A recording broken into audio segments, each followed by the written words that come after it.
రైతుల శిబిరాల తొలగింపుతో పంజాబ్ హర్యానాలోని కనౌరి, శంభు ప్రాంతాలు రణరంగంగా మారాయి. 13 నెలలుగా పంటలకు కనీస మద్దతు ధర కోసం బోర్డర్లలో నిరసనలు తెలుపుతున్నారు అన్నదాతలు. అయితే తాజాగా కర్షకులు ఏర్పాటు చేసుకున్న శిబిరాలను బలవంతంగా తొలగిస్తున్నారు పంజాబ్ పోలీసులు.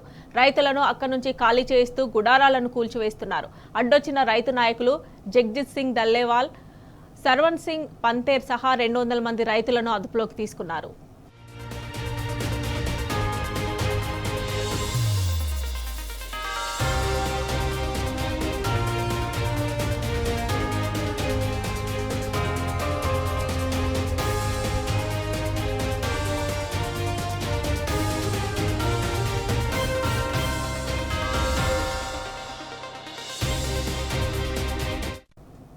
అటు సరిహద్దుల్లో పెద్ద సంఖ్యలో పోలీస్ బలగాలను మోహరించారు.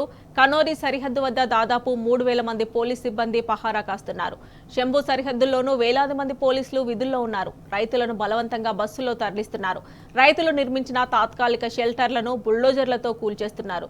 రోడ్డును క్లియర్ చేసి వాహనాల రాకపోకల కోసం క్లీన్ చేస్తామంటున్నారు పోలీసులు. ఇక ఆందోళనల దృష్ట్యా కనౌరి సరిహద్దులతో పాటు పంజాబ్లోని సంగ్రూర్, పటియాలా జిల్లాల్లోని పరిసర ప్రాంతాల్లో ఇంటర్నెట్ సేవలను నిలిపివేశారు.